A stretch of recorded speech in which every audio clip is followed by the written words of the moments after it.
Okay guys, last 30 minutes. Bigyan na natin lahat ng to bago mag-break. Ate Ina, pwede bang water break muna? Medyo nahihilo na ako eh. Oo nga po ate. Parang nanginginig na yung tuhod ko.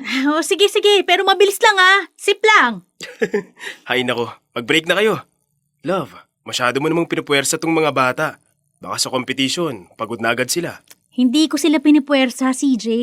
Sinusunod ko lang ang training plan natin. Sayang ang oras kapag patigil-tigil eh. Pero tao pa rin sila, hindi makina. Ako na lang po ang pipili kung kanina susunod. Pero sorry Ate Ina, mas nangingibabaw yung uhaw ko ngayon. Break muna ako. O, di ba? Sige, 1 hour break muna kayo. Love you, Ate Ina.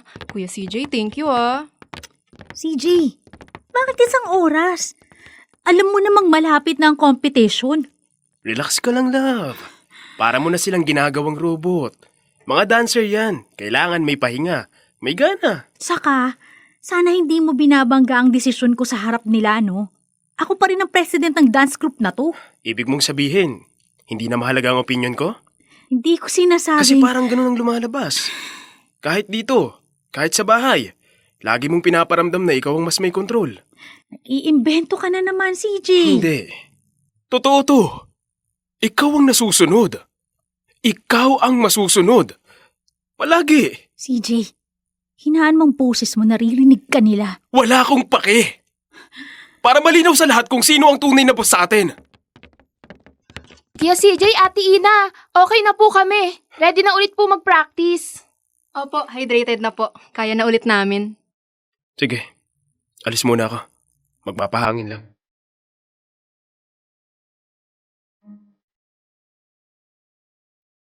Dear love, ako si Ina. Pagsasayaw ang una at pinakamatagal kong minahal. Dito ako humuhugot ng lakas, ng pangarap, at ng dahilan para bumangon araw-araw. Maswerte ako dahil may pamilya akong buo ang suporta sa akin, kahit hindi ito ang gusto nila para sa kinabukasan ko. Dahil doon, naglakas loob akong bumuo ng isang dance group na isasali ko sa mga competition dito sa Pilipinas at maging sa ibang bansa. At habang binubuo ko ang grupong yon, nakilala ko si CJ. Sa totoo lang, magkaibang mundo namin. Malayo ang estado niya sa buhay kumpara sa akin. At hindi ko ikakaila, hindi siya nagustuhan ng pamilya ko. Kaya nang tutulan nila ang relasyon namin, pinili kong umalis ng bahay at nakipag-live-in kay CJ. At dahil mahal ko siya, tinanggap ko ang lahat. Dahil salat sila sa pera at wala siyang trabaho noon, ako ang sumalo ng lahat. Renta, kuryente, tubig, pagkain, lahat. Pero hindi ako nagreklamo. Kahit minsan. Dahil para sa akin, sapat na dahilan ang pagmamahal.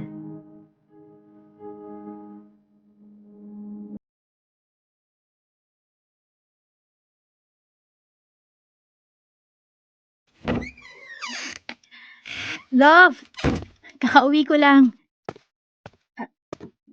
Galit ka ba? Bakit late ka na naman? Di ba sinabi ko sa'yo, nag-extend ako ng practice? Hindi pa pulido yung pyesa ng sayaw eh. Ang tagal mo. Alam mo namang hindi ako marunong magluto. May dilata naman dito. Pwede ka muna... Ayoko nga ng dilata, di ba? Ilang beses ko na sinabi. Hindi ko gusto yung sardinas na yan. Pasensya na. Kailangan talaga nila ng guidance At kanina. isa pa, may dumating na naman na parcel kanina. 1,000 rin yun. Ako pang nagbayad.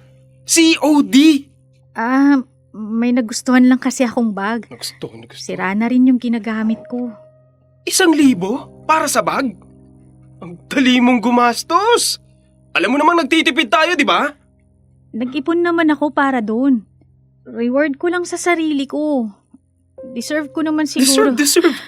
Kung marunong ka talaga mag-budget, hindi ka bibili ng ganyan. Tignan mo!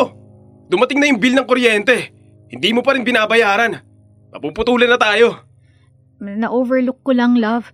babayaran ko rin naman agad. Lagi na lang na-overlook. Hindi na ako magugulat kung isang araw may disconnection notice na tayo. Kung tinutulungan mo lang sana ako eh. Ano? Ang sinasabi ko lang, sana tinutulungan mo rin ako. Alam kong wala ka pang maiambag sa pera, pero kahit sana sa gawaing bahay man lang. Hanggang ngayon, wala ka pa ring trabaho. So anong ibig mong sabihin? Wala akong silbi?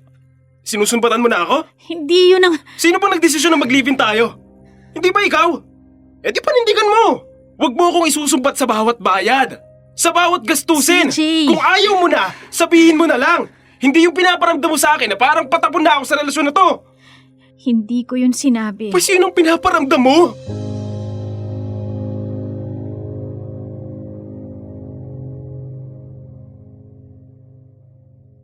Napapadalas ang pag-aaway namin ni CJ. Minsan, sa harap pa ng mga kagrupo namin. At sa tuwing nangyayari yun, nagtitimpi ako kasi ayoko naman siyang ipahiya. Ayokong mag-ibang tingin nila kay CJ. Ayokong makita nila ang bahagi niyang pilit kong inuunawa. Kahit may mga gabing hindi ko na maramdaman ang lambing, kahit may mga sandaling tila ba ako na lang ang nagmamahal, hindi ko inaamin sa sarili ko na baka nagkamali ako ng taong pinili. Mas madali kasing maniwala na pansamantala lang ito. Napagod lang siya, na nasasaktan lang ang pride niya. Dahil ganun naman ang pagmamahal, di ba? Kapag nagmahal ka, kakayanin mo lahat.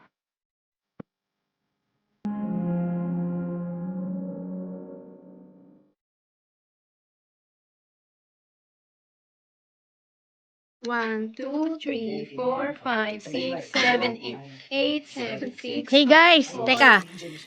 May ituturo akong bagong step. Makinig muna kayo. Ina!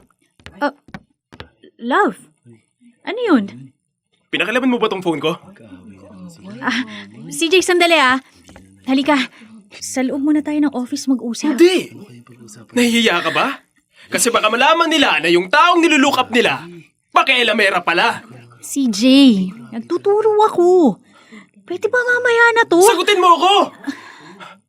Pinakalaman mo ang phone ko, di ba? Bakit? Akala mo may makikita ka? Hindi. Kumalma ka nga muna. Ate Ina, Kuya CJ, kami na lang muna ang lalabas Water break po muna kami. Mainit dito sa studio. Ano ba, CJ? Ano? Wala ka na talagang kahihiyan. Ako? Ikaw ang dapat mahiya! Dito, perpekto ka! Leader! Ate ka nilang lahat! Pero bilang girlfriend, hindi! Kung yan ang ikinagagalit mo, oo.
Ate Ina, andito ka pa ba? Oo. May practice po ba tayo ngayon? Wala naman. Nagpapatanggal lang ako ng stress. Ikaw, bakit napadaan ka? Naiwan ko kasi yung tumbler ko kahapon, binalikan ko lang. Okay. Okay ka lang ba, ate? Parang mugto yung mga mata mo. Okay lang ako, Kelly. Huwag mo na ako intindihin. Nag-away na naman kayo ni Kuya CJ, no? Ate, Hindi mo deserve yun. Kelly, Palagi kanyang sinisigawan. Lalo na kapag kumpleto kami. Parang laging sinisigurado niyang may makakakita. away namin yun ng Kuya CJ mo. Ayokong mag-iba ang tingin niyo sa kanya. Isa siya sa mga dahilan kung bakit nabuo ang grupong to. Gusto ko pa rin irespeto niyo siya bilang senior niyo sa sayaw. Pero ate, paano naman ikaw? Parang minsan, nadadala na rin kami. Nahihirapan kaming mag-practice kapag alam naming hindi ka okay. Ganun ba? Oo ate, at kung ako sa'yo, hiwalayan mo na yan si Kuya CJ. You deserve better. Marami pa diyang iba. Hindi lang siya. Ano ka ba? Mahal ko ang Kuya CJ niyo. At baka kayo pa ang malungkot kapag naghiwalay kami. Baka pati tong studio magsara. Studio yan ate. Ikaw yung pundasyon. Malalampasan din namin to. Magsubok lang to. Sige po ate. Mauuna na ako. Sige, practice tayo sa Saturday ha. Opo, ingat ka ate. Ikaw rin.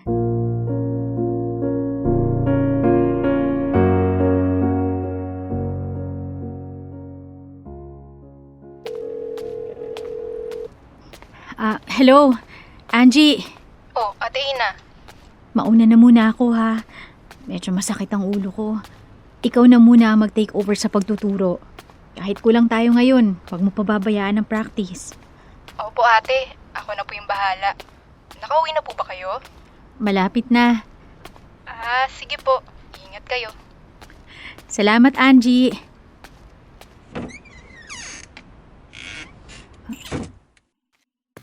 Ha? Taka, may bisita si CJ? Hindi man lang nagsabi. Ang gulo pa naman ng bahay. CJ? Ate Ina, Anong ginagawa niyo? Ina, it's not what you think. Wala kayong damit? Ano pa bang iisipin ko? Nag-uusap lang kami. Nag-uusap? Ganito ba ang pag-uusap? Huwag mo akong gawing tanga, CJ! At ikaw? Ikaw ba may lakas na loob na umarap sa akin? Ha? Sorry!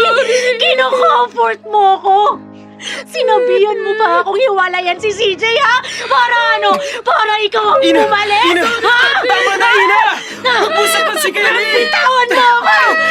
Ang kapal na mukha mo! ate kasalanan ko. Ako yung may Oo! Kasalanan mo kaya lumayas kayo dito! Ina, tama na! Ano? Pinagtatanggol mo pa siya, ha? Sa harap ko? Sa sarili kong bahay? At ikaw? Sabi mo, you deserve better? Ha? Sino yung better, Kelly? Ikaw? Ha? Ikaw? Ate, hindi ko sinasadya. Lumayas kayong dalawa! Layas!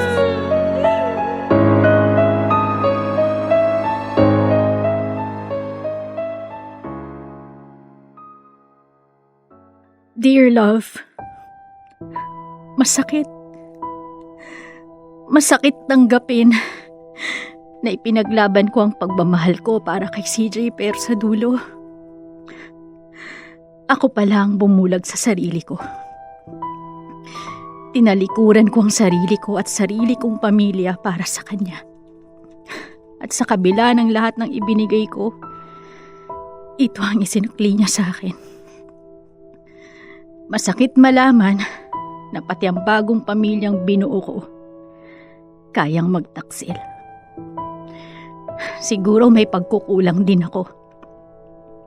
Nagkamali ako ng mga taong pinagkatiwalaan.